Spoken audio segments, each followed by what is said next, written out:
Patulog na kami nung gabing yon nang mabulabog dahil sa kakaibang tunog na nagmumula sa bubong ng bahay namin. Napalabas ako ng kwarto dahil doon. Nakita ko naman si nanay na nakahiga sa sofa sa sala. Siguro hinihintay niya si tatay galing sa trabaho. Ano yan, Nay? Sila ba yan ulit? Huwag mo nalang pansinin, Israel. Mabuti pa'y bumalik ka na lang sa pagtulog mo. Mga ilang gabi na rin kasi kaming ginagambala ng mag-asawang aswang. Buntis si nanay kaya ganun na lang ang pagnanais nilang makapasok sa bahay namin. Wala si tatay kaya matapang sila. Paano po ako matutulog nito, Nay? Kung maririnig ko sila dyan sa bubong natin, paano ko po ipipikit tong dalawang mata ko kung pinagpapawisan ako sa takot? Titigil din sila. Ang mahalaga, hindi sila makakapasok sa bahay natin, anak. Inasan po ba kasi si tatay? Ba't hanggang ngayon hindi pa rin po siya umuwi? Ang tagal naman niya.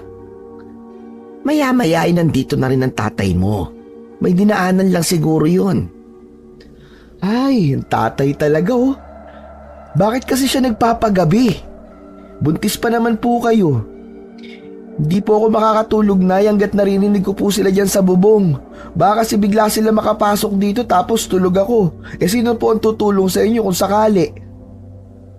Pinakita naman sa akin ni nanay ang katabi niyang bulok na gawa sa tanso. Ito ang tutulong sa akin, anak. Subukan lang nilang pumasok sa pamamahay ko nang malaman nilang hinahanap nila.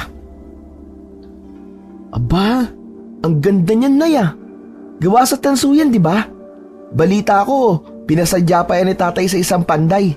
Tapos may basbas ng isang albularyo. Tama ka, Israel. Itong gulok na to ay pinasadya pa talaga ng tatay mo para lang sa mga aswang. Kaya kung ako yung aswang, aalis na ako at hahanap na ako ng ibang bibiktimahin. Kasi sa oras na matamaan siya nitong gulok ko, ay panigurado, tigpas ang leeg niya. Maya-maya pa, ang dalawang aswang na pinariringgan ni nanay sa itaas ng aming bubungan ay hindi na namin naririnig. Siguro nga ay umalis na sila dahil nasindak na sa mga sinabi ng nanay ko. Nay, ayos Mukhang gumana yung pagpaparinig mo Parang umalis na sila sa bubong. Tahimik na Wala nang kumakalampag. Napatawa na lang kami ni nanay pero ang sabi niya sa akin ay wag daw kaming maging kampante. Kasi ang mga aswang daw, kapag may gusto silang kunin, talagang kukunin nila. Hindi sila titigil hanggat hindi nila nakukuha ang sanggol sa sinapupunan ng nanay ko. Maghahating gabi na nang si tatay ay umuwi. Nakainom siya at galing daw siya sa birthday ng kumpare niya. Kaya nagtalo sila ni nanay. Pasensya ka na, Lusing. Alam kong hindi ko dapat ginawa yon kasi buntis ka. Alam mo pala kanina, nandito na naman yung mag-asawang aswang. Mabutit hindi kami pinasok dito. Dahil kung nagkataon, baka nakuha niya na tong anak mo sa tiyan ko. Sige na, kasalanan ko, Lusing. Kasalanan ko. Hindi na mauulit, pangako. Sa baryo namin ay laging may mga nangyayaring kababalagan. Katulad na lang ng mga alagang hayop na natatagpuan na lang na warak ang tiyan at wala ng laman loob. Minsan naman ay may mga bata ring nawawala at ang siyang usap-usapan ay aswang daw ang dahilan. Pero wala naman daw silang naipapakitang ebidensyang aswang nga ang may kagagawan ng lahat ng yon. Pero naniniwala ang aking pamilya sa mga aswang.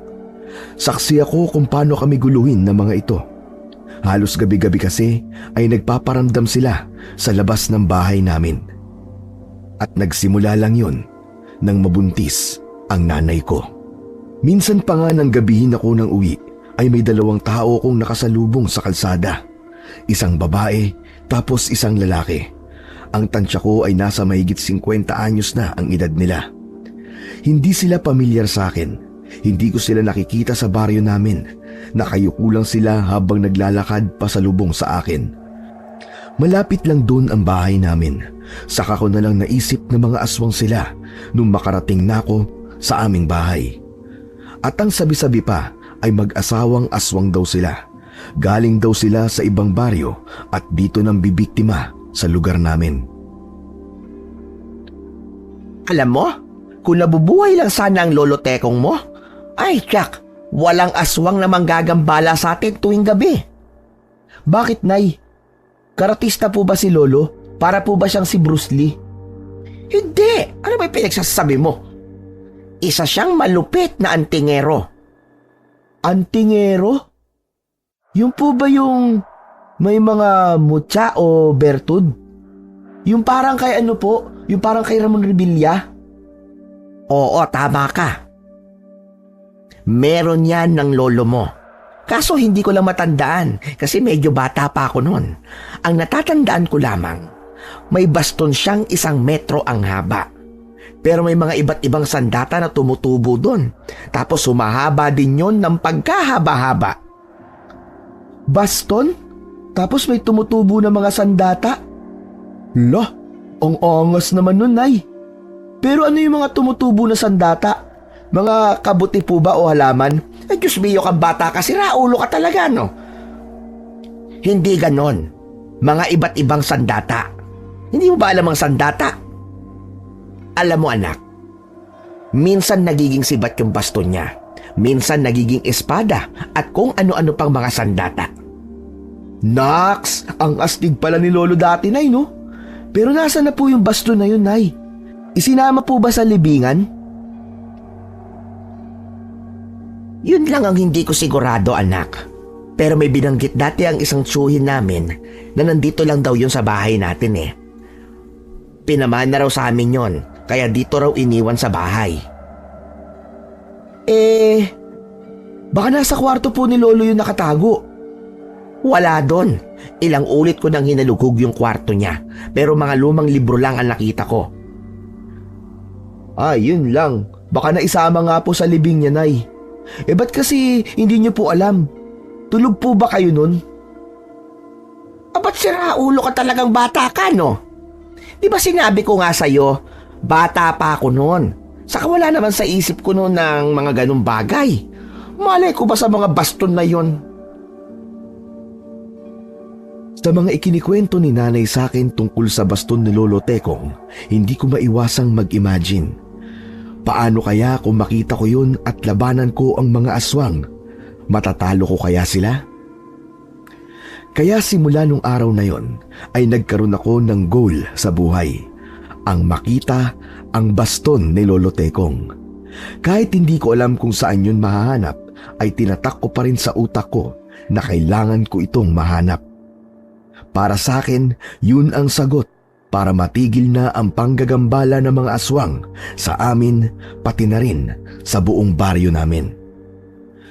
Isang araw, pagkatapos ng klase ko ay dumiretso na kagad ako sa bahay.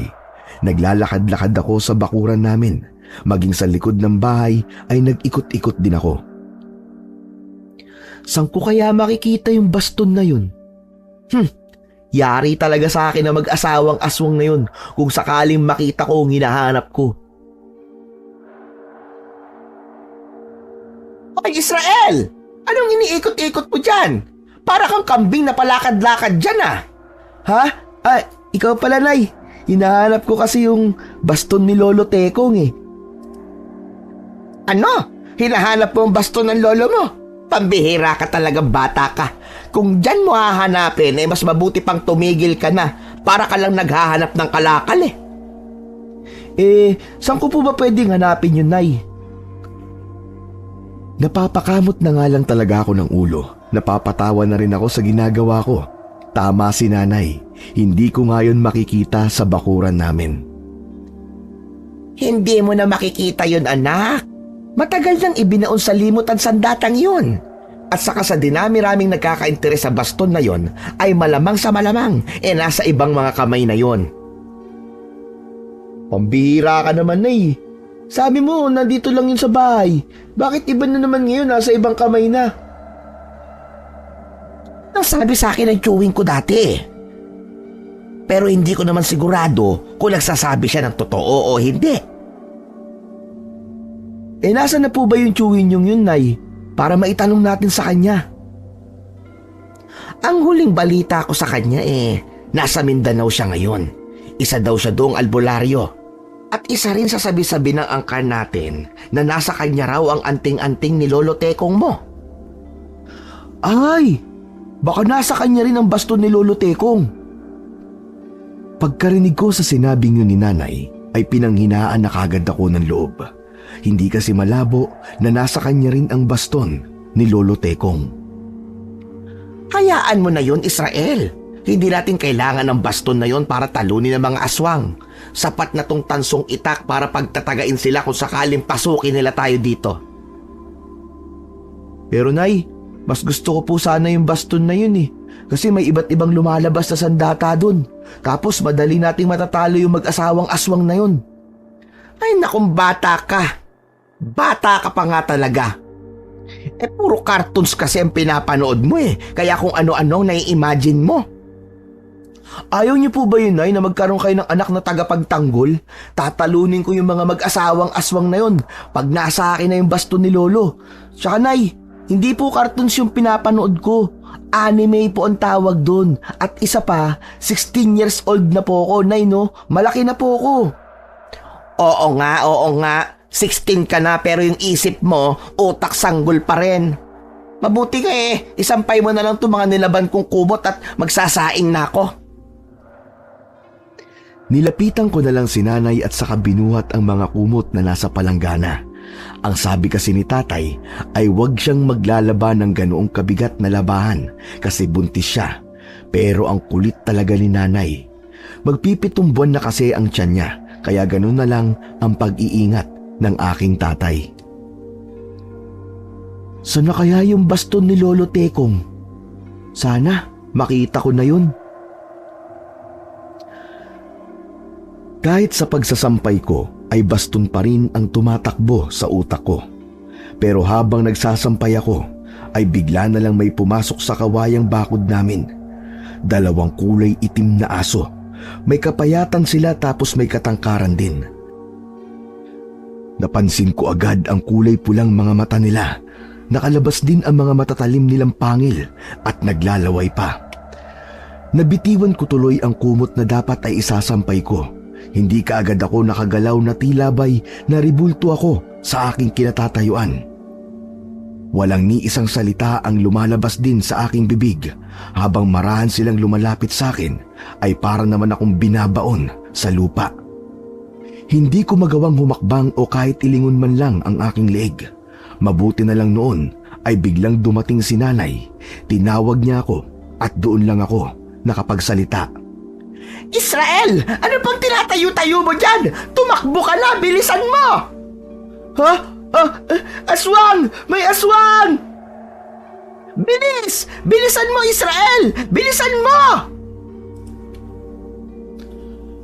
Halos madapa-dapa pa ako sa kakatakbo. Nung malapit na ako sa pintuan ay agad akong hinila ni nanay.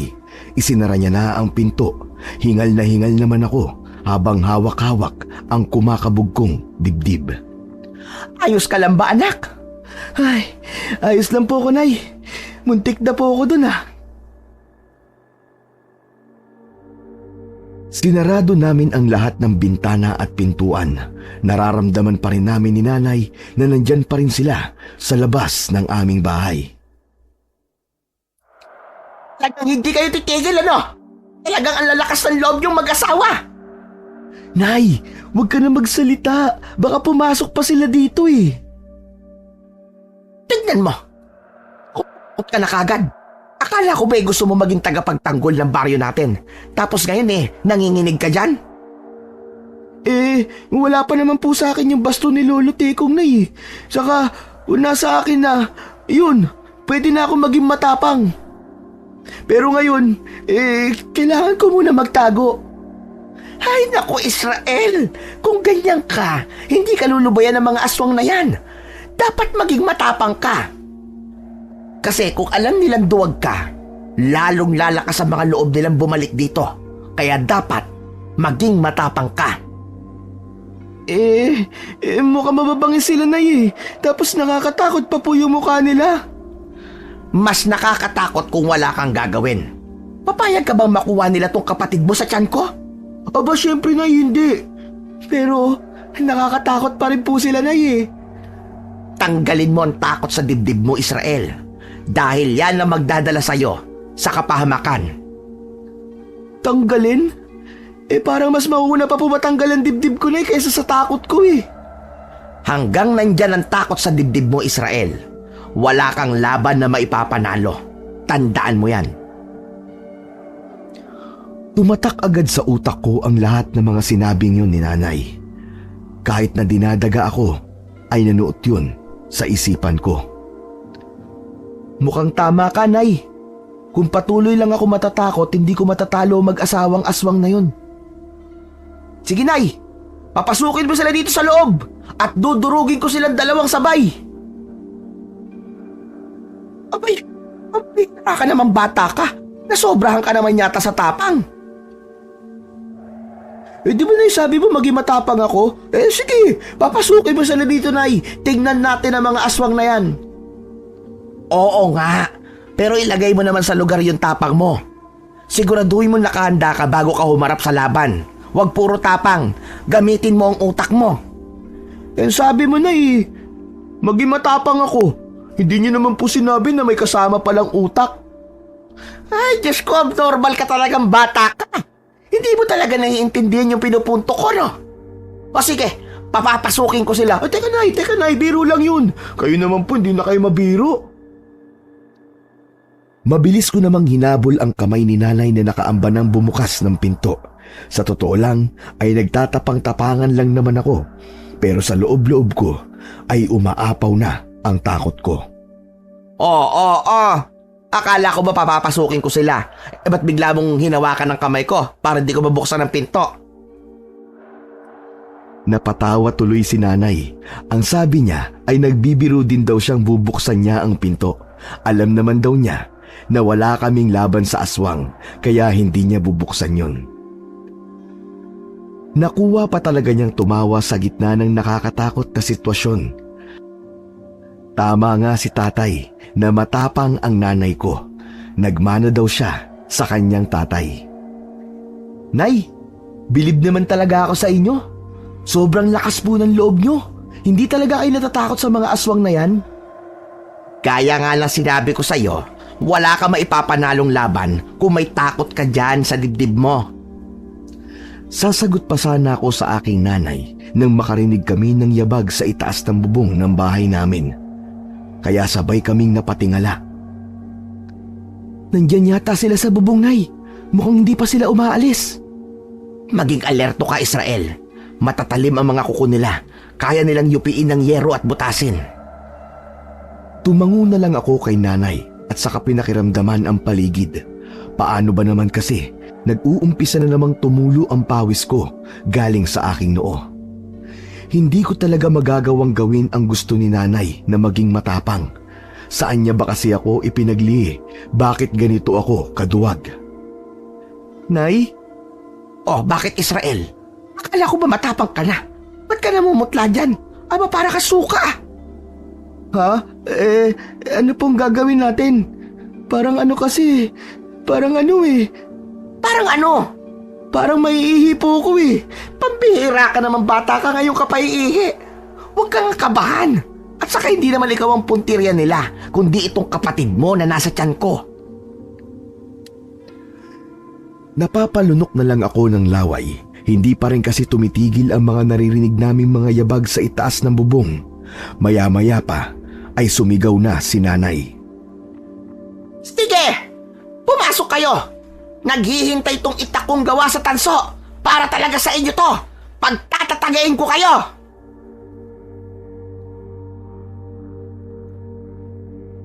Sok talaga kami. Kukunin namin yung sanggol sa sinapupunan mo. Ayan na, Nay! Ayan na! Sumasagot na sila! Napapahawak tuloy ako sa bestida ni Nanay dahil sa sobrang takot. Nanginginig na rin ang mga labi at tuhod ko. Umigil ka nga, Israel! Kalalaki mong tao duwag ka! Ituwid mo yung tuhod mo para kang sisiw dyan! Ibigay niyo na kasi ang pakay namin upang wala nang madamay. Aba! Kung makautos kayo, akala nyo isang manok lang ang hinihingi nyo ah. Magkakamatayan muna tayo dito bago nyo makuha ang anak ko. Kung gusto nyo, ito na lang isa kong anak, si Israel, lang ibibigay ko sa inyo. Eh mukhang gusto naman sumama sa inyo eh. Uy, Nay, teka lang naman. Bakit mo ako ibibigay sa mga pangit na aswang na yan? Eh paano kung pumayag sila? Eh di mawawalan ka ng poging anak? Ay nako, mawalan na kung mawalan. Eh duwag ka naman eh. Talagang ibibigay kita kung di ka aayos dyan. Bah, mukhang masarap din ang lasa ng isang yan ah. Ano? Uy, hindi ako masarap. Maalat ako, mapakla. Katunayan nga eh, sa isang linggo, 1 beses lang ako naliligo eh. Minsan hindi pa. Gusto mo si nanay na lang, araw-araw siyang naliligo. Aray, Nay, nagbibiro lang ako. Bakit mo ako kinurot? Sirang ulo ka talagang bata ka, no? Sa kalokohan ka lang magaling. Sige na, kunin mo na yung palakol. At yan ang gawin mo sandata. Kung ako sa inyo mga aswang kayo, umalis na lang kayo. Itong palakol na hawak ko, matalim to, bagong ngasa. Talagang tigpas sa mga leeg nyo pag tinamaan kayo nito. Yan ang anak ko. Sige Israel, ipakita mo sa kanila na hindi tayo basta-basta. Matatapang tayo. Mas matalim kaya yan kesa sa kuko namin at pangil. Sa tuwing sasagot ang mag-asawang aswang, ay nandun pa rin sa dibdib ko ang kaba. Wala pa ring humpay ang pagtulo ng pawis ko. Di pumasok ka para malaman mo. Tignan natin kung gaano katalim to. Tumatlak na yung anak mo, Losing. Mukhang mahihirapan na kami dito ah. Aba! Talagang kilala mo pa ang pangalan ko ah. Chismosa ka ring aswang ka, no? Malamang. Dahil inaalam muna namin kung sino ang buntis sa lugar, kaya hindi malabo na malalaman din namin ang mga pangalan ng aming bibiktimahin. Aba! Talagang magaling kayo ha? Pero hindi kayo uubra sa akin. Sige, pumasok kayo! Subukan niyo! Mga ilang sandali nga ay naririnig ko na ang mga kalabog sa bubong. Mukhang nag-uumpisa na silang butasin ito. Nay, anong gagawin natin? Mukhang binubutas na nila yung bubong natin. Umalma ka lang. Akong bahala. Basta pag nakita mo kahit na anong parte nila na pumasok, palakulin mo kagad. Opo, Nay. Sige po, papalakulin ko. Hinawakan ko na maigi yung hawak kong palakol, tapos sinanda ko na ang sarili ko sa pwedeng mangyari. Nakatingin lang ako sa kung saan umiingay ang bubong. Ilang sandali pa ay naangat na nila ang yero namin. Una ko agad nakita ang muka ng babaeng aswang. Buwaghag ang buhok niya, tapos nanlilisik ang kanyang mga mata. Medyo mababa ang bubong namin sa parting yon, kaya madali lang nilang matatalon. Nang akmang tatalon na ang aswang papasok sa amin, ay kaagad na sinalubong ito ni nanay ng taga. Tinamaan ito sa muka na siyang ikibinalik niya pataas. O sige, papasok. Kahit buntis ako, hindi mo ako masisindak. Bilib talaga ako sa tapang ng aking nanay. Nakita kong siya pa ang lumalapit sa aswang at dinuduldul sa kanila ang hawak niyang itak. Maya-maya pa ay nakita ko nang tumalon ang lalaking aswang. Nagtagumpay siyang makapasok at natumba si nanay nang itulak niya. Nay! Ano pang hinihintay mo dyan, Israel? Banatan mo na! Dahil nakatalikod naman sa akin ang aswang, ay kaagad ko siyang pinalakol. Tinamaan siya sa balikat pero hindi ko siya napuruan, dahilan para lingunin niya ako. Napatulala ako sa mukha niya, halos umuusok kasi ang ilong niya nang dahil sa galit. Tapos yung mga mata niya ay tila nagbabaga na kulay pula. Galit na galit siya sa ginawa ko. Nabitawan ko tuloy ang palakol na hawak ko. Ano sa palagay mo ang ginagawa mo, bata? Ha? Sinusubukan ko lang naman kung matalim. Mukhang mapurol yata eh. Diyan ka muna ah. Hahasain ko lang to. Bye-bye. Akmang aalis na sana ako nang hawakan niya ako sa braso. Saan ka pupunta? Kinakausap pa kita. Diyan lang. Sige, usap tayo. Pero dapat may agwat ha. Gusto mo kasi magkalapit tayo eh. Anong akala mo sa likod ko? Kahoy, sisibakin mo para may panggatong kayo. Ay, pangit na aswang! Bitiwan mo ang anak ko! Nakita kong tumayo si nanay at inangat ang hawak na itak. Pero nang hahatawin na niya ang aswang ng itak, ay mabilis namang nahuli ng aswang ang kamay niya. Talagang minamaliit niyo ang kakayahan ko. Hinila niya ang nanay ko, kaya muntik nang mapasubsob. Mabuti na lang at nasaluko si nanay dahil kung hindi, baka lumagapak siya sa sahig.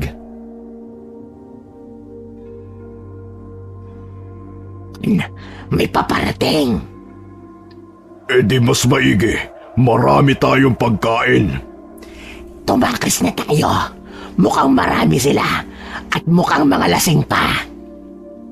Ano? Mga lasing? Hindi natin kakayanin ang mga yan.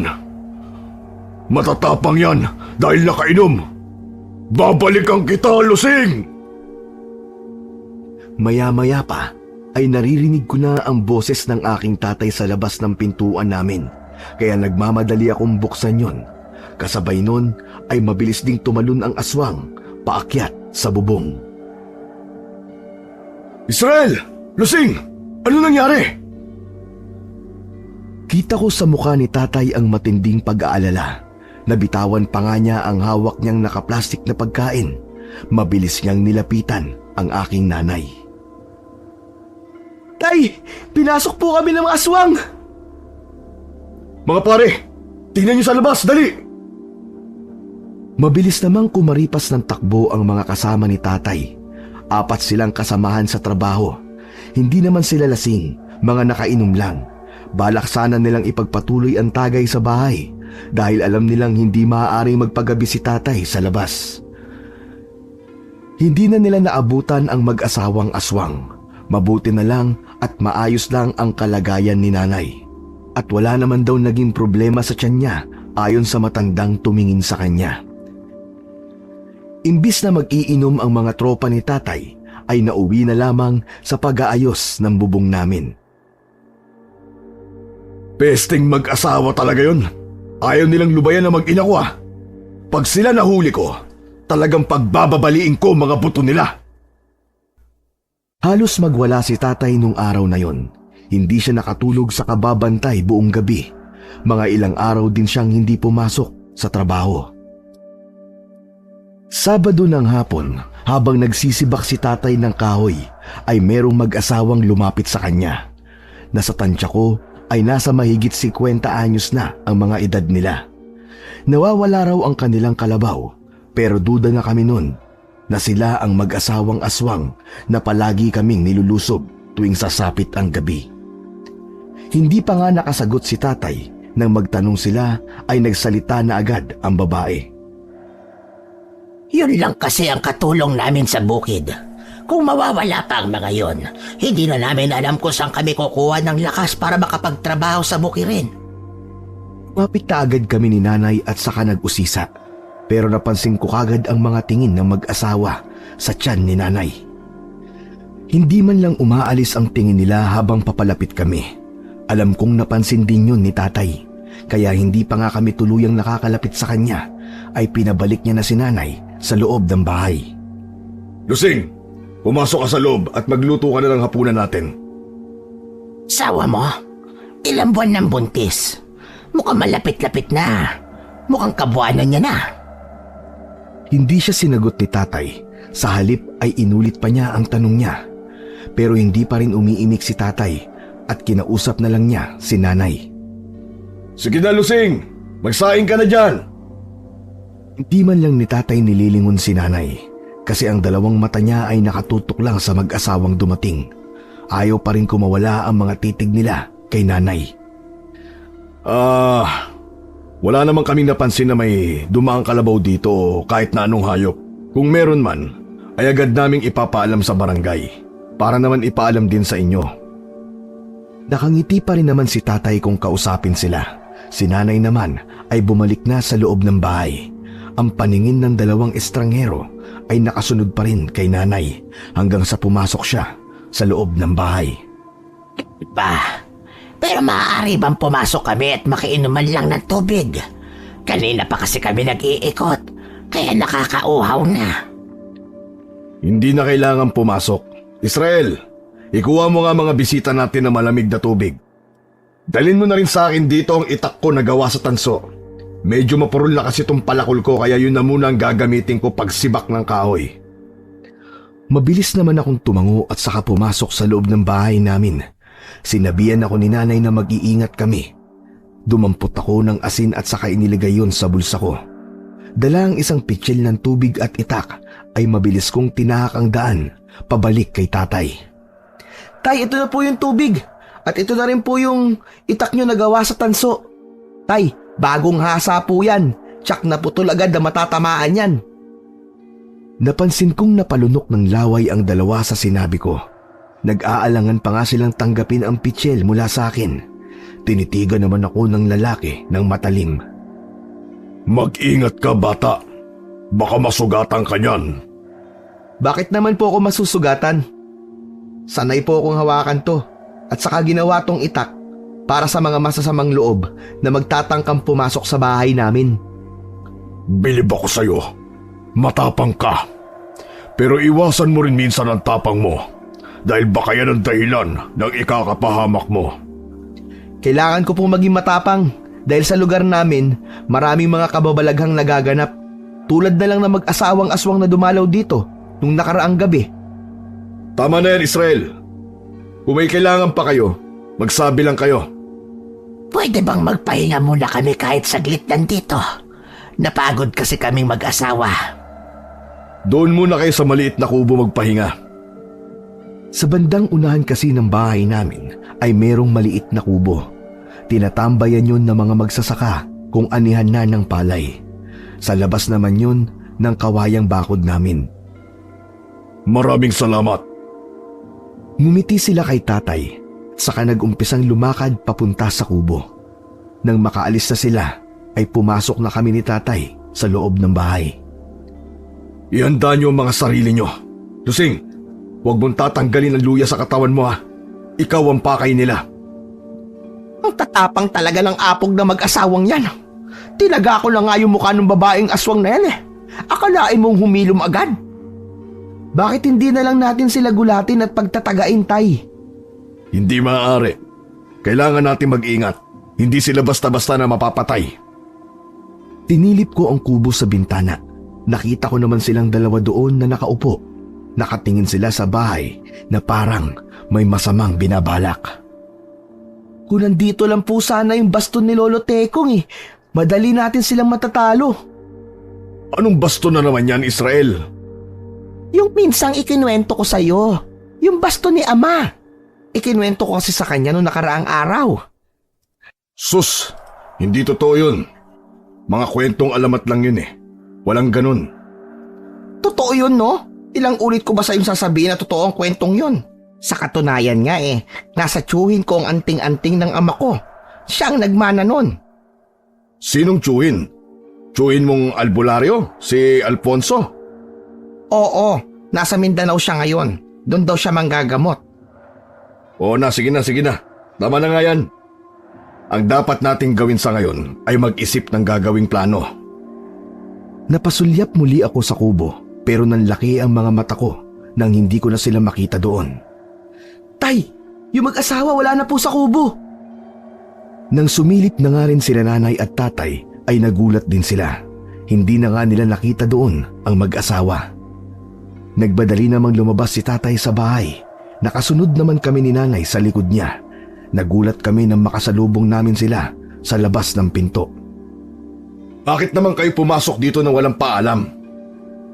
Sa tonong yun ni tatay ay tila galit na siya. Maigpit ang hawak niya sa itak na tanso. Ako naman ay nakahanda na rin sa pwedeng mangyari. Nakapagdesisyon na kami mag-asawa. At ano naman yun? Balak naming kunin ang sanggol sa tiyan ng asawa mo. Agad na nagbago ang mukha nilang dalawa, parang isang mabangis na hayop sa gubat na gusto nang lumapa. Sinasabi ko na nga ba kampo ng demonyo ang mga ungas na ito. Israel, sabuyan mo ng asin! Mabilis kong dinukot ang asin na nasa bulsa ko. Agad kong sinunod ang utos ni tatay. Sinabuyan ko sila ng asin. Ano ha? Ano? Maapdi ba? Pinag-iitak naman sila ni tatay. Halos maghiwalay ang katawan nila sa tama ng itak. Tumalsik pa noon ang dugo nila sa damit at mukha ni tatay. Dahil sa gigil ni tatay ay halos hindi na makilala ang mga muka na mag-asawang aswang. Napatay namin sila at saka sinunog ang katawan. Hindi na rin namin ipinagsabi ang mga nangyari. Ayaw namin kumalat yon at gumulo pa ang aming buhay. Mga ilang linggo ring tumahimik ang aming buhay. Malaki na rin talaga ang tiyan ni nanay. Katunayan nga ay malapit na siyang manganak. Isang gabi, habang nagpapahangin ako sa labas ng aming bahay, maliwanag ang paligid dahil sa bilog na buwan. Ang akala naming matatahimik na kami ay siyang malaking pagkakamali pala. Ano kaya yan? Napapatanong ako sa sarili ko sa isang aninong tumama sa akin. Hindi ko gaanong naaaninag kung ano yung pinanggagalingan niya. Pero korteng tao ito na nakatayo sa tabi ng santol. Sino yan? Anong kailangan mo? Bakit nandyan ka? Nang marinig ako ni nanay, ay agad niya akong nilapitan. Sino ba yung kausap mo ha anak? Hindi ko nga po kilala na eh. Ayaw naman magpakita ng muka. Ayun po oh. Siya yun oh. Napatigil ako sa pagsasalita nang biglang hindi ko siya makita doon. Hala, biglang nawala. Diyan ko lang po siya nakita kanina, Nay. Nakatayo siya ron, katabi po ng santol. Ang mabuti pa anak, pumasok ka na dito. Gabing-gabi na. Naramdaman ko ang kaba ni nanay sa boses niya. Parang may pangamba sa dibdib niya. Kinabukasan ay may mga bakas akong nakita doon malapit sa tabi ng santol. Paayon ng isang tao, kaya lumakas ang kutob ko na may kababalaghan na naman na nangyayari. Sino kaya ang taong yun? At anong ginagawa niya dito kagabi sa ganung oras? Kung ano man, ay tsaka kung hindi maganda yun. Israel anak! Ano bang ginagawa mo dyan? Nay, tama nga ako. May mga bakas akong nakita dito. Bakas ito ng paa ng isang tao. Ipinaalam din yun ni inay kay itay, kaya nagdodoble ingat na naman kami. Aswang na naman? Walang katapusang aswang to taya. Ano yun? Unlimited? Di pa naman tayo sigurado doon, pero malakas ang kutob ko na isa sa mga kamag-anak na mag-asawang aswang na napatay natin yon. Kaya ihanda niyo ang sarili niyo sa anumang pagkakataon.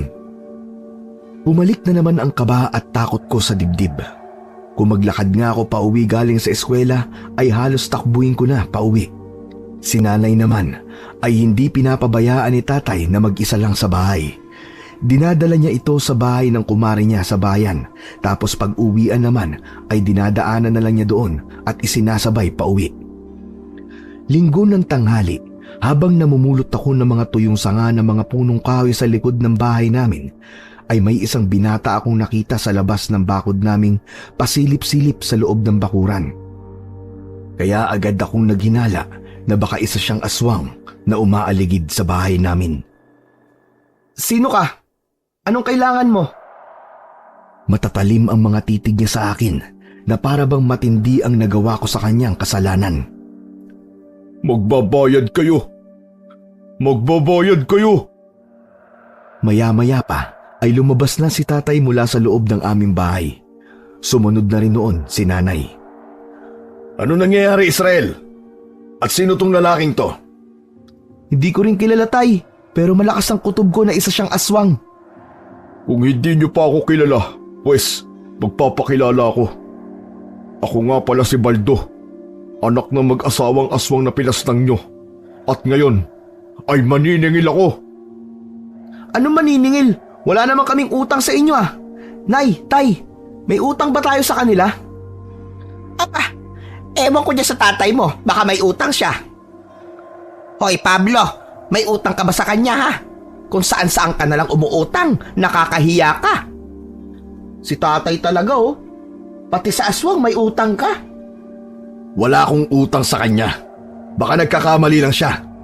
Hoy, ikaw Baldo. Baka naliligaw ka lang.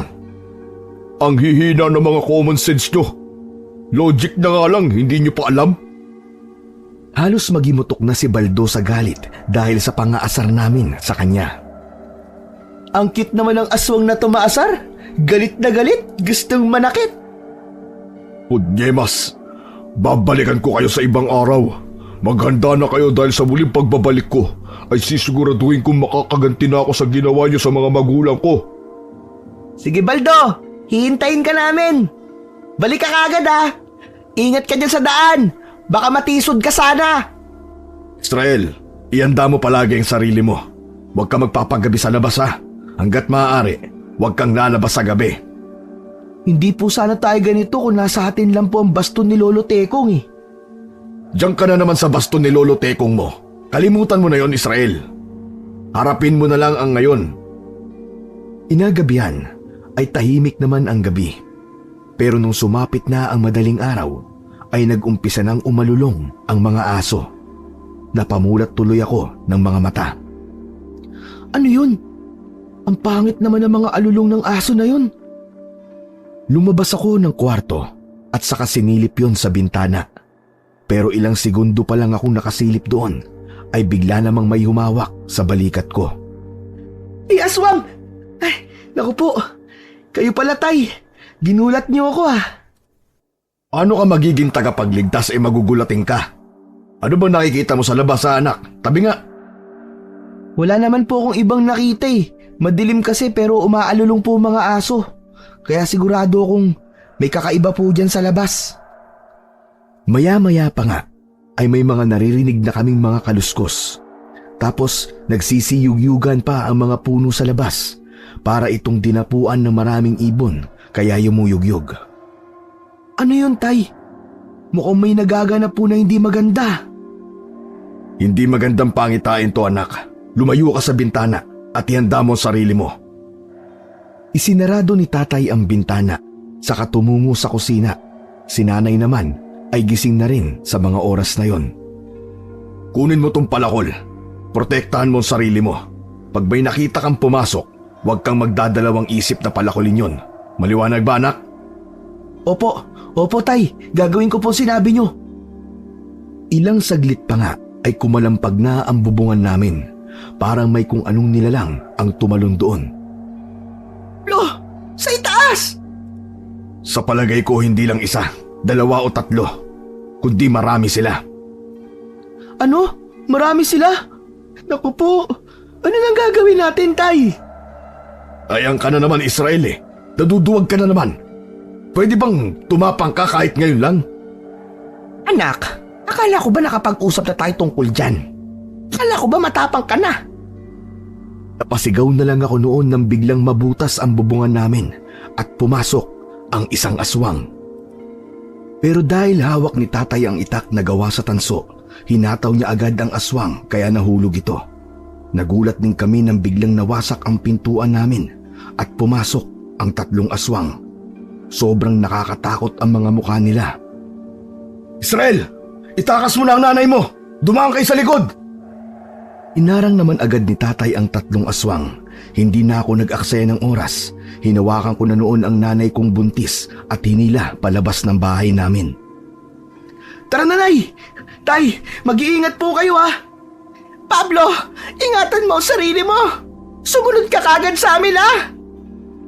Ay tirap na si nanay dahil sa laki ng tiyan ay sinikap niyang tumakbo. Ako naman ay nakaalalay lang sa kanya. Pero hindi pa nga kami tuluyang nakakarating sa kusina ay may isang aswang naman ang pumasok galing sa bintana. Sakilin mo, Israel! Agad kong pinalakol ang aswang na yon. Mabuti at natamaan ko siya sa ulo kaya napaatras siya. Pagkarating naman namin sa kusina ay isang aswang na naman ang sumalubong sa amin. Inatake niya ako kaya tumalsik ang palakol kong hawak. Tapos natumba rin ako. Bitiwan mo ang anak ko! Hayop kang aswang ka! Saka ko na lamang napansin na pinalakol na pala ni nanay ang aswang nung natumba ito sa harap ko. Pero nung palabas na kami ay hinila ng aswang ang paa ko at inihagis ako kung saan. Sa lakas niya ay napabalik ako sa loob ng bahay. Wala ring nagawa si nanay na may hawak na palakol. Tumalsik ang palakol sa kisame at nawasak ang kisame namin. Aakmang susuguri na sana ng aswang si nanay, pero nagawa kong mapulot agad ang tubong nahulog mula sa kisame namin. Huwag mong kalawin ang nanay ko! Malakas ang pagkakahataw ko ng tubo sa ulo niya, kaya natumba ang aswang. Muli na naman kaming tumakbo ni nanay. Si tatay naman ay naririnig ko na ring palabas na sa bahay namin. Mukhang natalo niya ang mga aswang na kaharap niya. Sige lang! Tumakbo lang kayo! Huwag kayong titigil! Takbo lang! Kahit nahihirapan man, ay pinipilit pa rin ni nanay na tumakbo. Nagawa naming makapasok sa gubat, kaya nagtago muna kami ni nanay sa mga damo. Hingal at pawis ang naghari sa amin nung gabing yun. Si tatay naman ay hindi na namin naririnig. Tatay mo, nasaan na siya? Bakit parang hindi na yata siya sumusunod sa atin? Nasa likod lang natin siya kanina. Nay, baka nakikipaglaban pa po sa mga aswang. Teka, sisilipin ko lang. Bago pa man tumayo si nanay noon, ay pinigil ko na siya. Ako na po ang sisilip, Nay. Dito lang po kayo. Huwag kayong aalis dito, ha? Sige, anak. Mag-iingat kayo ng tatay mo. Naisip kong hindi na panahon para maging duwag. Nagmadali akong bumalik para silipin si tatay. Ilang metro lang ang natakbo ko at nasilayang ko na kagad ang aking ama na nakikipaglaban pa nga sa mga aswang. Puro bahid na ng dugo ang damit at katawan niya at pansin kong pagod na rin siya sa pakikipaglaban, pero nakatayo pa rin siya para protektahan ang kanyang pamilya. Hoy! Ako ang harapin nyo, mga pangit na aswang! Bit-bit ko pa rin ang tubong napulot ko kanina na nahulog mula sa aming kisame. Aba! Nandito na ang batang matapang, pero nauna namang tumakbo. Nandito ka rin pala, Baldo. Bakit kanina hindi kita nakita? Siguro nagtatago ka, no? Anak! Israel! Bakit iniwan mo ang inay mo? Mayabang ka, bata. Sige, mga kasama, hanapin ang babae at kainin ang sanggol. Nag-umpisa nang hanapin ng ibang aswang ang aking nanay, kaya nataranta na noon si tatay. Tara na, Israel! Bago pa nila makita ang nanay mo! Tatakbo na sana ako nang bigla kong harangan ni Baldo. Naiwan tuloy ako ni tatay, pero ayos lang. Ang mahalaga, mapuntahan niya ang nag-iisa kong nanay. Saan ka pupunta? Dito ka lang. Di ba ang sabi mo matapang ka? Halika, maglalaro tayo. Hehe, pwede bang ang laruin natin habul-habulan? Diyan ka na! Bye-bye! Tatakbo ka pa ha? Alam mo naman siguro mahahabol din kita. Tumakbo ako papunta kila nanay. Alam ko kasing wala kong laban sa aswang na to. Isang kalawanging tubo lang ang dala ko na napulot ko pa kung saan. Hindi nito basta-basta mapapatay ang aswang. Hoy! Saan ka pupunta? Buwisit naman Ba't ang bilis naman itong tumakbo? Sumasali ka ba sa track and field, ha? Ano yan? Hindi ka na makakatakbo kasi masakit na ang katawan mo sa pagkakabalibag ko sa'yo. Ano nang susunod mong gagawin? Teka, isang laro pa. Pwede bang tagu-taguan naman ang susunod nating laruin? Hindi mo na ako maluloko, bata. Dahil ngayong gabi, magiging isa ka na sa magiging hapunan namin. Ha? Hapunan? Mag-uumaga na Ikaw naman Nagpapalipas ka naman ng gutom. Basta. Katapusan mo na. Lalo ngang nagalit si Baldo sa inasal ko. Kaya hinawakan niya magkabilang balikat ko at saka pilit na inabot ang aking liig. Pero itinulak ko siya ng buong lakas kaya nahihirapan din siya. Ay, lumayo ka! Ang baho ng hininga mo, Baldo! Hindi ka nagtututbrush! Bad breath ka!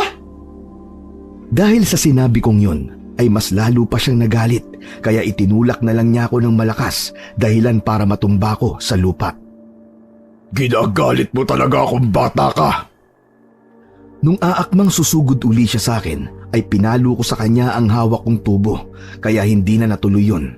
Tumayo ako at saka inayos ang aking sarili. Bakit ba ayaw nyo na lang bumalik kung saan kayo nang galing?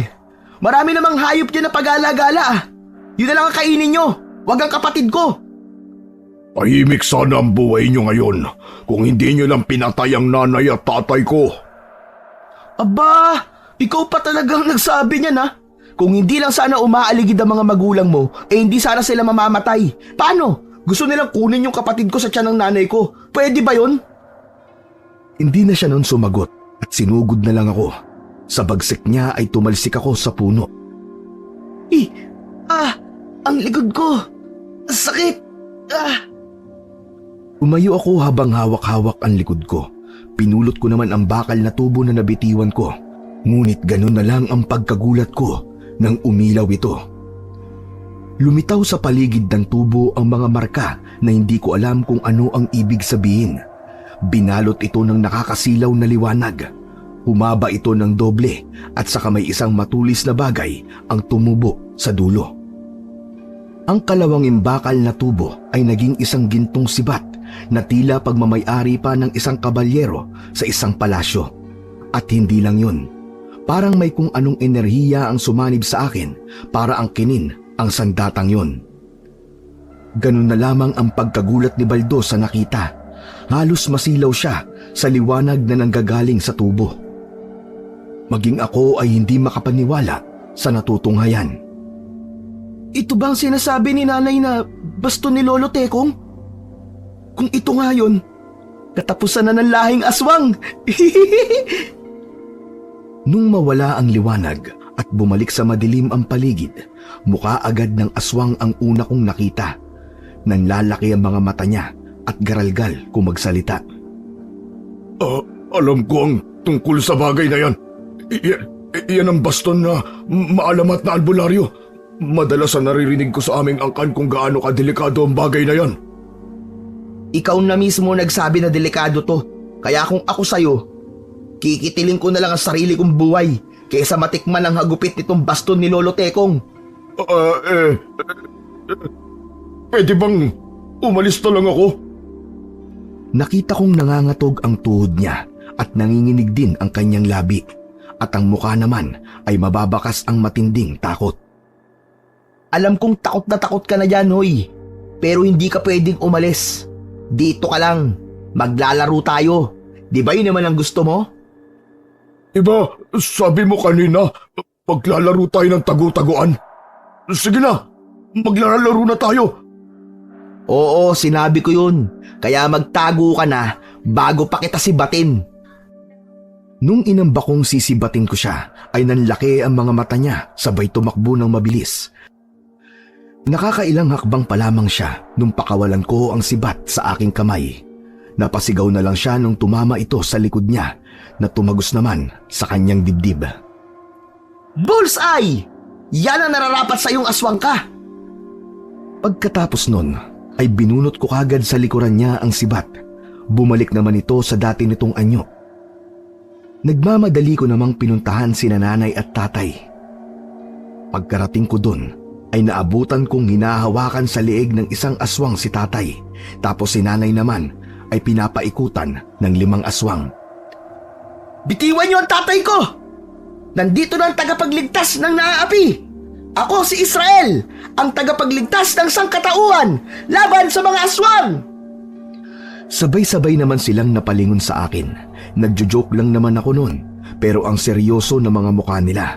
Bahagya ako na paatras nang makitang naglabasan ang mga pangil nila habang nakatingin ng masama sa akin. Oh, tagapagligtas ka anak! Puro ka talaga kalokohan, Israel! Tumakbo ka na anak! Tumakas ka na, dalian mo! Pambihira ka naman bata ka, oo. Nakuha mo pang magpakilala. Alam mong sinasakmal na ako dito eh. Pero kasi po, totoo naman po sinabi ko, Nay. Tay, nandito na po sa akin ang baston ni Lolo Toykong. Ito po, oh. Itinaas ko pa ang baston na unti-unting naging kulay gintong pana na may nakaukit na dragon. Lumiliwanag ito at sinakop ang madilim na kapaligiran. Tunay nga! Ganyan na ganyan ang ikinuwento sa amin ng lolo tekong mo. Hindi ko alam kung saan mo nakuha yan pero parang akwa mo na Israel. Tulungan mo ang itay mo. Mauubusan na siya ng hininga. Dalian mo! Opo, Nay. Nariyan na po. Inunat ko na nga ang palaso sa panang hawak ko. Isinentro ko yon sa aswang na nakahawak kay Itay. Kasabay ng malakas kong sigaw ay tinarget ko ang aswang na nakasakal sa tatay ko. Hindi naman ako marunong gumamit ng pana, kaya alam kong sasablay yun. Pero nagulat ako kasi para tong may sariling buhay. Tumama ang palaso sa noo ng aswang dahilan para mabitiwan niya si tatay. Napanganga na lang ako sa pagkabigla. Mula noon ay isa-isa ko nang pinana ang mga aswang na nasa paligid. Talagang tama ang nanay ko. Umuusbong na lang ang palaso mula sa mismong pana na tila hindi ito nauubusan. Agad na bumubulagta ang mga aswang na tinatamaan ko. Ko, Pablo! Ang tiyan ko! Ang sakit! Parang manganganak na yata ako! Isang sigaw ni nanay na siyang nagpatigil sa akin, kaya nawala ako sa sarili.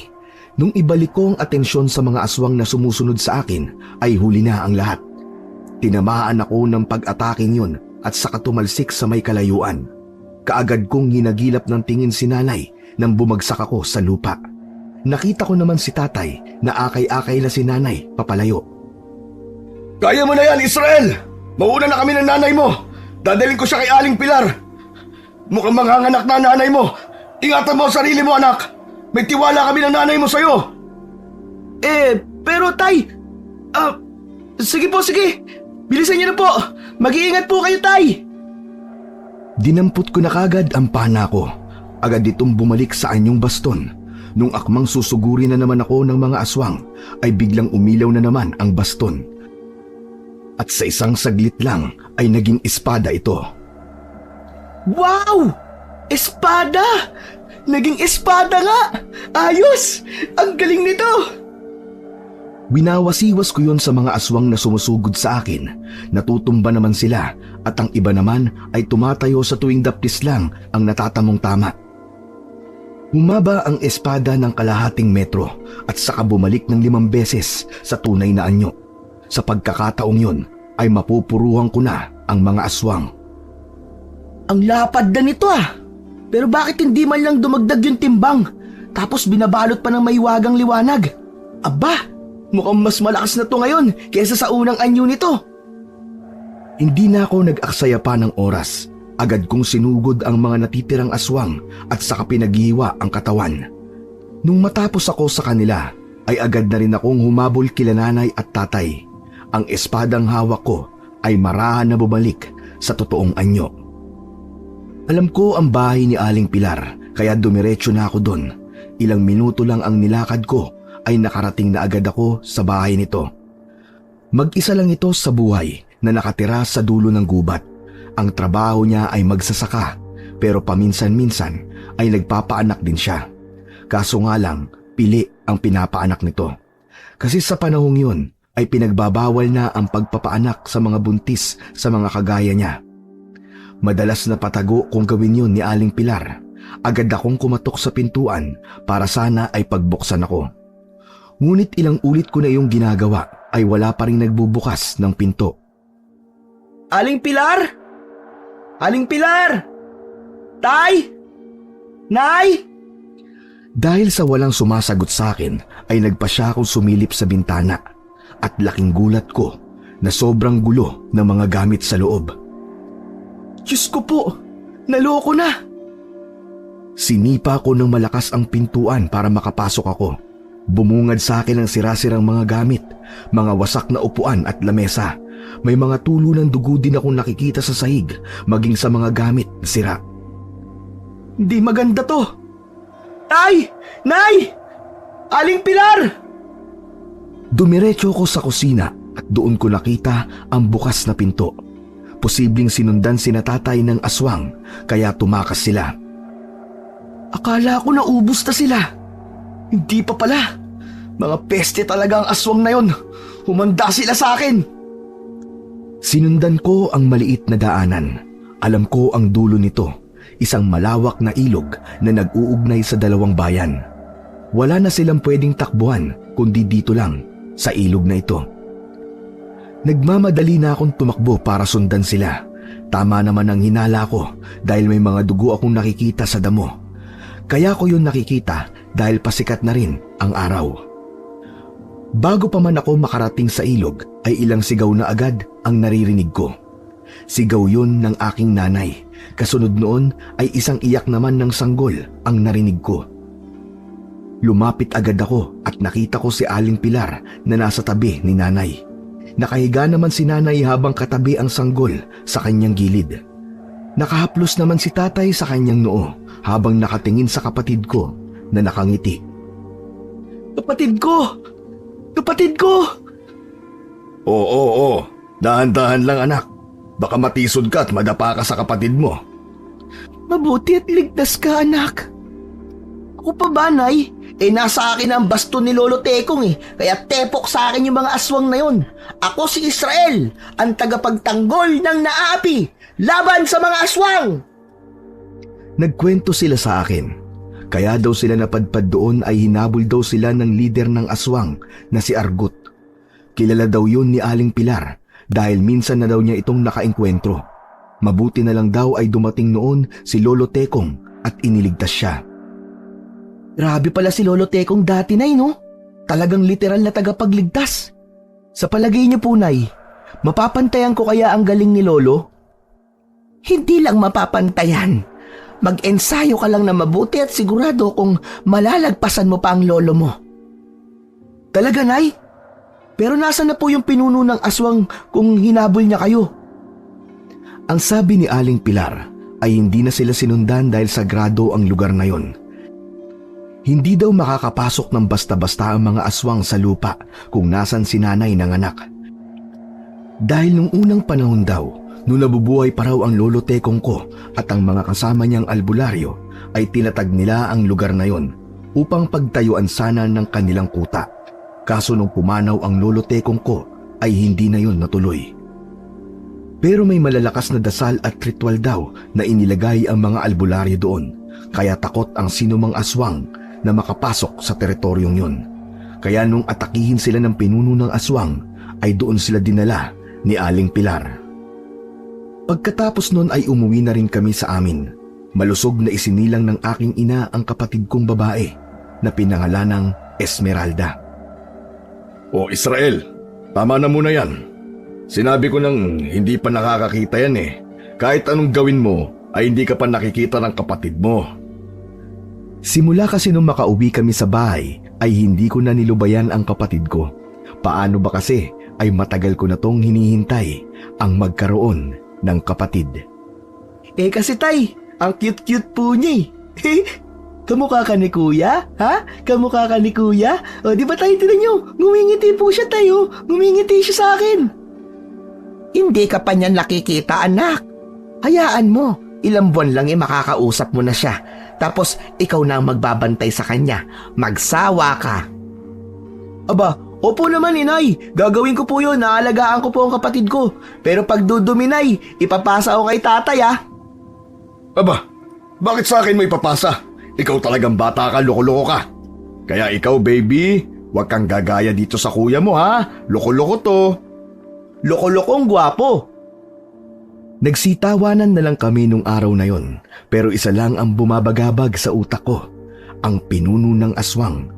Sigurado ako na hindi siya papayag na hindi makaganti sa ginawa namin. Marami-rami ding mga kalahi niya ang napatay ko, kaya alam ko na pupuntiryahin niya ako.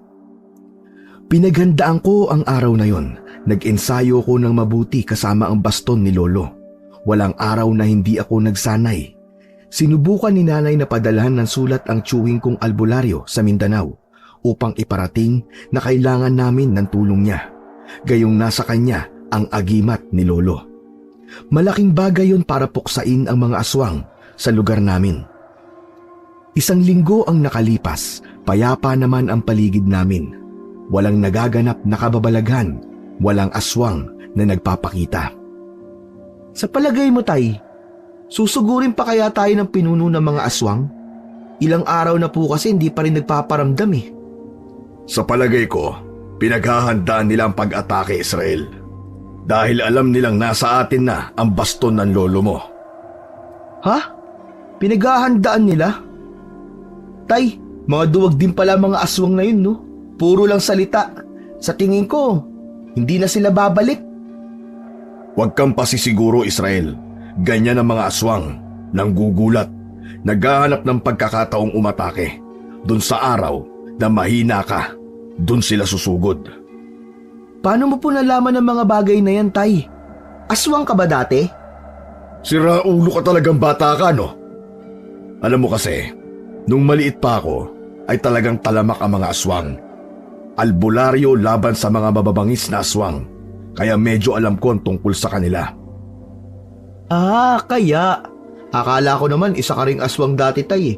Talagang papaluin talaga kita ng baston ni Lolo Tekong. Sige ka. Ay nako, manang-mana ka talaga sa nanay mo. Ang lakas ng tama sa utak. Tayo, malakas daw po ang tama niyo sa utak, sabi ni tatay. Hoy! Ano sabi mo, Pablo? Abay, halika nga rito at malaman mo yung sinasabi mo. Halika rito. Naku po, yan ang nga sinasabi ko eh. Ikaw kasi, pahama ka talagang bata ka. Nariyan na, mahal. Ang sabi ko, malakas ang dating mo. Ang sayang pagmasdan ng munting pamilya namin. Kahit napupuno ng mga kababalaghan at katatakutan ang aming buhay, ay masasabi ko pa ring masaya yun. Dahil nabubuhay kami ng magkakasama na may halong pakikipagsapalaran. Para bang nasa kwento kami ng isang pelikula at ini-imagine ko yun. At syempre, ako ang bida. Kinabukasan ay isang malagim na balita ang dumating sa amin. Si Aling Pilar daw ay natagpuan na patay sa kanyang sakahan. Walang sino man ang nakapagturo kung sino ang pumatay sa kanya. Malakas ang kutob ko na may kinalaman ng aswang dito, Lusing. Kaya ikaw, Israel, maganda ka na. Baka gulatin na lang nila tayo at sa panahon na yon ay hindi tayo nakahanda. Araw-araw po akong handa, Tay. Hindi ko inaalis ang basto na to sa tabi ko. Kaya subukan lang nila akong atakihin dahil malalaman nila ang hinahanap nila. Nakakalungkot lang na kailangan pang madamay si Aling Pilar. Napakabait pa naman niyang tao at marami siyang natutulungan dito sa atin. Sayang lang at kinuha ng aswang ang kanyang buhay. Kailangan na talagang wakasan ang kasamaan ng mga aswang na yan. Ipaghihiganti ko po si Aling Pilar, Tay. Sa oras na dumapo ang isa man lang sa mga aswang dito sa pamamahay natin, ay titiyakin kong hindi na yun makakauwi ng buhay. Huwag kang manggigil, anak. Baka yun pa ang dahilan para matalo ka. Hayaan mong sumugod sila dito. Alam kong nakarating na rin sa tiyo ko ang sulat na ipinadala ko sa kanya. Dumaan pa ang ilang araw, walang tigil pa rin ang pag-iensayo ko. Hinihintay ang mga aswang na lumusob, pero titiyakin ko na ihahatid ko sila sa lolo nilang si Satanas sa impyerno. Malakas ang loob ko dahil sa baston na hawak ko. Pakiramdam ko talaga noon ay isa kong superhero. Minsan nga ay napapaisip na rin ako na baka dala lahat ng kakapakinig ko ng mga drama sa radyo na paborito ni nanay, kaya pakiramdam ko ay nasa drama din ako. Pero hindi, totoo talaga ang mga aswang at nakita na namin yon. At totoo rin ang hawak kong baston na galing sa lolo Tekong ko. Nang hapong ding yon, habang papalubog na ang araw, ay biglang kumulog at kumidlat. Umihip ang malakas na hangin na may kasamang manakanakang pag-ulan. Kakaibang pangyayaring to, Israel. Mukhang hindi to magandang pangitain. Nararamdaman ko na aatake sila ngayong gabi, Tay. Kaya ingatan niyo po si nanay. Mukhang sasabay sila sa masamang panahon. Isang oras pa noon nang lumipas nang biglang magsisayawan ang mga sanga ng puno sa paligid ng aming bahay. Nagsialulong na rin ang mga aso sa daan. Nagsiliparan ang mga ibon palayo sa amin na tila may iniiwasang sakuna. Ito na po ba yun, Tay? Hinigpitan ko ang hawak sa baston. Nakatayo ako sa harapan ng aming bukas na pinto habang hinihintay ang mga kalaban. Alam kong nasa paligid lang kayo. Ano ang gusto nyo? Ako pa ang susugod sa inyo? Sige, sumugod kayong lahat dito. Tignan ko ang tapang nyo. May kadiliman na rin ang buong paligid. Wala pa ring humpay ang mga kulog at kidlat na gumuguhit sa kalangitan. Isang malakas na kidlat noon ang tumama sa isang puno. Kasabay nun ay ang pagsitalunan ng mga aswang galing sa mga sanga ng malalaking puno sa aming bakuran. Ni hindi namin naramdaman na nasa paligid lang sila at naghihintay ng pagkakataong umatake. Biglang umilaw ang baston na hawak ko at naging pana ito. Ang mga aswang na bumubulusok pasugod sa akin ay pinagsasalubong ko ng palaso. Bago sila makarating sa akin ay nahuhulog sila sa lupa at wala ng buhay. Nung makita ko naman na ang iba ay tumatakbo papunta sa akin ay biglang naging sibat ang pana.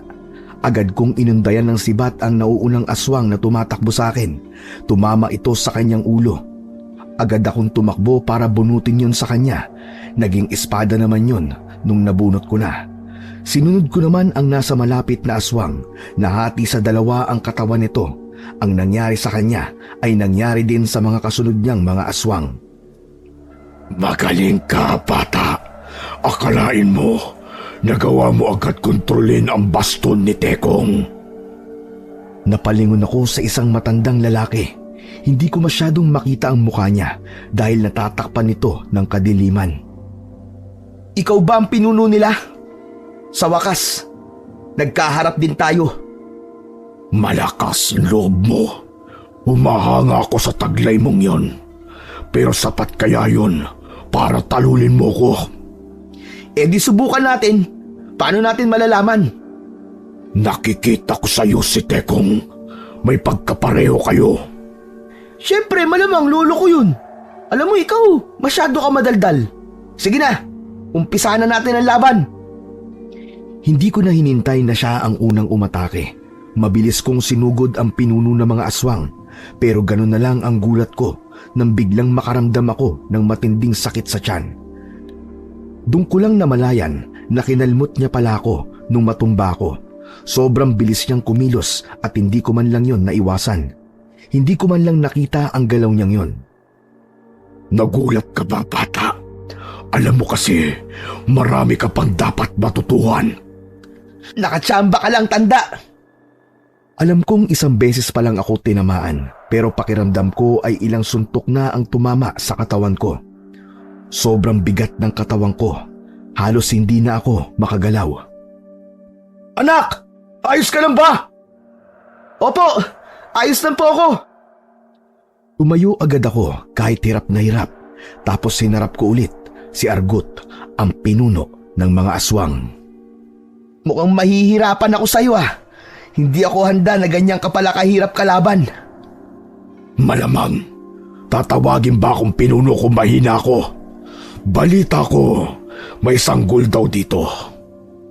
Dumiretso ang tingin niya sa loob ng bahay namin at doon ay nakita niya si nanay na hawak ang kapatid ko. Aba!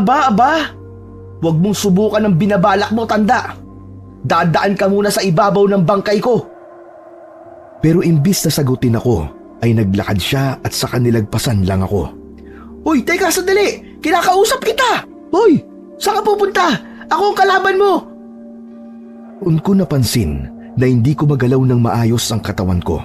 Patuloy lang siya sa paglapit sa bahay namin at nakatingin lang ako sa kanya. Wala akong magawa. Nakaharang naman noon si tatay habang bitbit ang itak niyang gawa sa tanso. Pero alam kong walang panama yon kumpara sa pinuno ng mga aswang. Kaya sinikap kong habulin si Argut, ang pinuno ng mga aswang, at sa kabuong lakas ko siyang tinaga sa katawan gamit ang hawak kong espada. Pero naiwasan niya yon kahit hindi nakatingin. Mabilis niya akong nilingon at saka hinawakan sa braso sabay balibag. Tumalsik sa kamay ko ang espada, bumalik ito sa anyong baston. Nang makarating siya kay tatay ay wala din nagawa si tatay. Sinikap kong tumayo at sinubukan siyang pigilan sa binabalak niya, pero bigla akong bumalik sa labas nang ihagis niya ako. Wala man lang akong magawa sa mga oras na yon. Hindi ko man lang nagagamit sa kanya ang baston ni Lolo Tekong. Gumapang ako kahit masakit ang katawan ko. Wala na kasing malay si tatay. Ag! Tumigil ka! Layuan mo ang tatay ko! Nang makalapit na siya kay nanay ay lalo akong kinabahan. Tulala lang nun si nanay habang nakatingala sa kanya. Ako naman ay nanginginig na sa kaba. Kaba na baka anong gawin niya kay nanay at sa kapatid ko. Pero maya-maya pa ay biglang may isang matandang dumating. Para siyang isang ermitanyo sa kanyang suot. Mahaba ang buhok na kulay puti. Tito! Tumating ka! Tumalsik si Argut palabas ng bahay nung sugurin siya ng matanda. Kinilatis ko ang matandang lalaki nang sabihin ni nanay na siya raw ang tiyuhin niya. Matikas ang tindig niya, para lang siyang isang malakas na albularyo. Pero napatanong ako noon sa sarili ko kung makakaya kaya niya si Argut na pinuno ng mga aswang, gayong matanda na siya. Nagpalitan silang dalawa ng malalakas na atake. Halos magkasing lakas lang silang dalawa. Siguro dahil sa taglay na agimat ng matanda kaya nasasabayan niya ang pinuno ng aswang. Pero hindi sa malamang dahilan ay biglang tumalsik ang matanda sa lupa. Lumabas ang malapot na likido sa kanyang bibig. Tiyo! Mahina! Wala na bang mas malakas dito? Pinuntirya uli ng pinuno ng mga aswang ang nanay ko, kaya nagbadaling tumayo ang matandang albularyo at saka niyakap ng mahigpit ang pinuno ng aswang. Nilingon ako ng tiyuhin ni nanay at sumigaw na pagkakataon ko na raw. Hindi ko maintindihan ang sinasabi niya, pero nung makita kong nagpupumiglas ang aswang at hindi ito makawala sa pagkakayakap ng matanda sa kanya, doon ko lang naisip ang ibig niyang sabihin. Agad kong dinampot ang baston na naging sibat at saka mabilis na itinarak yon sa dibdib ng aswang. Binunot ko pa yon at saka muling ibinaon sa dibdib niya. Maya-maya pa ay umatungal siya ng malakas hanggang sa humina at tuluyang nalagot na ang kanyang hininga. Bumulagta ito sa lupa, patunay ng kanyang katapusan. Isang madugong labanan ang naganap nung gabing yon. Sa wakas ay natapos na rin ang digmaan sa pagitan ng angkan namin laban sa mga angkan ng aswang. Kailanman ay hindi talaga mananaig ang kasamaan laban sa kabutihan. Sa ngayon ay masaya kaming namumuhay dito sa Mindanao.